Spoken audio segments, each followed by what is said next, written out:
Hello friends, आपका स्वागत है आपके अपने चैनल एस्ट्रो एपीएस में। मैं एस्ट्रोलॉजर एपी शर्मा। और दोस्तों, आज हम चर्चा करने वाले हैं नक्षत्रों के बारे में कि आखिर ये नक्षत्र है क्या। नक्षत्रों को समझने के लिए हमें पहले पृथ्वी और पृथ्वी की गति को समझना होगा। पृथ्वी बाकी ग्रहों की तरह सूर्य का चक्कर तो लगाती ही है, उसके साथ साथ अपने एक्सिस पर, अपनी दूरी पर भी पश्चिम से पूर्व की दिशा में घूमती है। और पृथ्वी का वो हिस्सा जो सूर्य के सामने होता है, जहाँ सूर्य की रोशनी पड़ती है, वहाँ दिन होता है। और पृथ्वी का वो भाग जहाँ सूर्य की रोशनी नहीं पड़ती है, वहाँ अंधेरा रहता है, रात होती है। इससे ये समझ आती है कि पृथ्वी के दो हिस्से हैं, एक जहाँ सूर्य की रोशनी पड़ रही है और दूसरा जहाँ सूर्य की रोशनी नहीं पड़ रही है।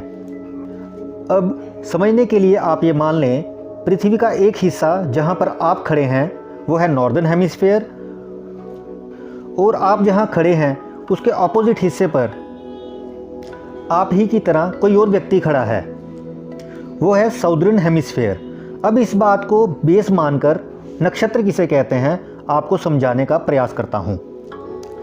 तो रात के समय जब आप आकाश को देखते हैं तो आपको आकाश का आधा ही भाग देखने को मिलता है। और मान लो धरती के ऑपोजिट साइड जो दूसरा व्यक्ति उस समय आकाश को आप ही की तरह ऑब्जर्व कर रहा है, वो भी आकाश के आधे ही भाग को देख पा रहा होगा। नॉर्दर्न हेमिस्फीयर में रहने वाले आप आकाश के जिस भाग को देख पा रहे हैं उसे नॉर्दर्न स्काई कहते हैं, और पृथ्वी के दूसरे भाग में खड़ा व्यक्ति आकाश के जिस भाग को उस समय देख पा रहा है उसे साउदर्न स्काई कहते हैं। इस तरह आप और वो व्यक्ति मिलकर पूरा आकाश देख पा रहे हैं, आधा आप आधा वो। और इस पूरे आकाश को कहते हैं सेलेस्टियल स्फीयर। इस सेलेस्टियल स्फीयर में आप दोनों को तारों के बहुत सारे ग्रुप्स देखने को मिलेंगे जो कोई ना कोई पैटर्न बना रहे होंगे। किसी इंसान, किसी जानवर, या हो सकता है किसी ऑब्जेक्ट की इमेज बन रही हो। इन ग्रुप ऑफ स्टार से बन रहे पैटर्न्स को हम तारामंडल या नक्षत्र कहते हैं। तो आकाश मंडल में अनेकों नक्षत्र हैं, पर हमारे ऋषि मुनियों ने उनमें केवल 28 नक्षत्रों को ही मान्यता प्रदान की है। और उनमें भी जो 28वां नक्षत्र है, जिसे अभिजीत नक्षत्र कहते हैं, उसे ज्योतिषीय गणना में शामिल नहीं किया है और 27 नक्षत्रों को ही प्रमुख माना है।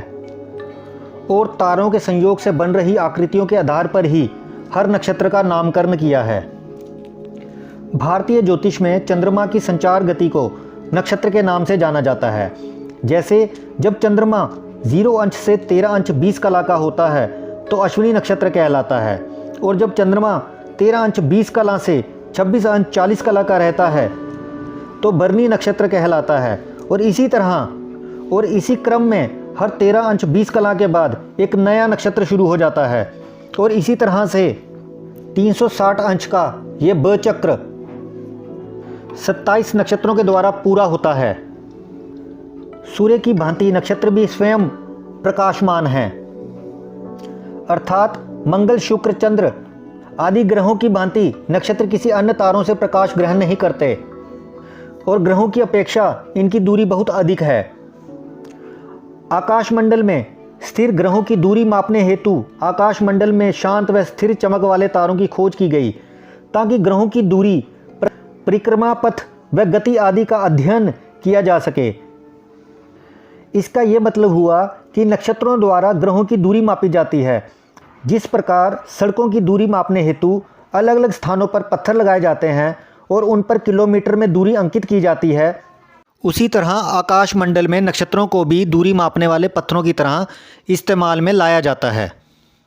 गणितीय दृष्टि से संपूर्ण आकाश मंडल को 360 अंशों में विभाजित कर समान 27 भाग करने पर 27 नक्षत्रों की गणना की है, जिसके अनुसार प्रत्येक नक्षत्र 13 अंश 20 कला का होता है।